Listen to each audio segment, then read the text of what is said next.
to the exterior wall. Okay, we're not going to worry about that. We're just worried about interior walls. So once you've got that, there is one more step prior to that, and that is now we have to take it from Revit and we have to export it out to Navisworks. Okay, and there are a couple settings that we have to kind of make sure that are correct before we actually take it over. Because if you export it out once and then try to make a change and export it out again, and you don't have a certain checkbox checked, you won't be able to re-export that same file. So if you go to add-ins, and you guys are in 2020 Revit? Is that all you've got downloaded on your machine, or you have 2019? 2019. Okay, external tools. I've got 2019 Navisworks switchback. What do you guys show? You don't have add-ins? We have add-ins and external tools. IT didn't do it. Shoot. Okay, you guys are gonna have to turn in your Rev file then. I gotta do it. IT. That's a bummer. Okay, might have to go over exporting next week then, because I sent him an email asking them to put it on the machines. Basically, what this external tools is just it creates the file path or the file type that Navisworks needs to basically create the objects. So there's no other way to go ahead and do that unless on 2021, if you go to File and go to Export, read off what exports you have in 2021. NWF, IFC, ODB. Do you have one that says NWC like I have up there? No? Okay, they haven't installed yet. Okay, hopefully that's, man, it seems like, so one thing every year, UV always changes software, so they always go to the latest version. Some things just don't get downloaded. I asked them to do it, but they haven't done it yet.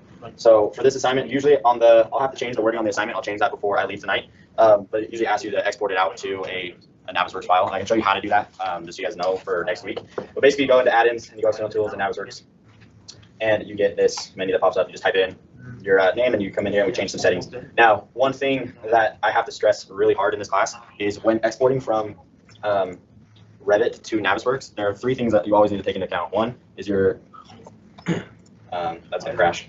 One is your guys' coordinate system, so where it's exporting from. So a lot of times, if your export isn't on the right coordinate system, and you bring it in, it'll be like 200 feet off in one direction, and your architecture will be 200 feet off in another direction, okay? And then there's one that is, it basically turns off, it's called turning off in NWC. Basically, it allows you to, now once you've exported it, you can continue to re-export it. If you don't have that saved, if you ever try to export that again, it won't ever refresh.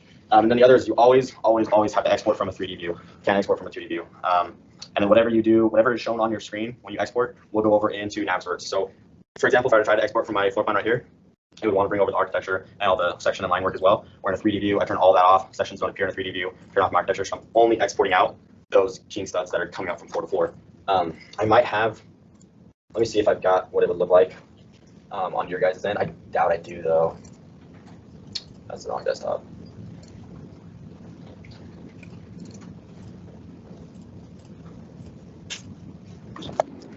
No, or I don't have it. Okay.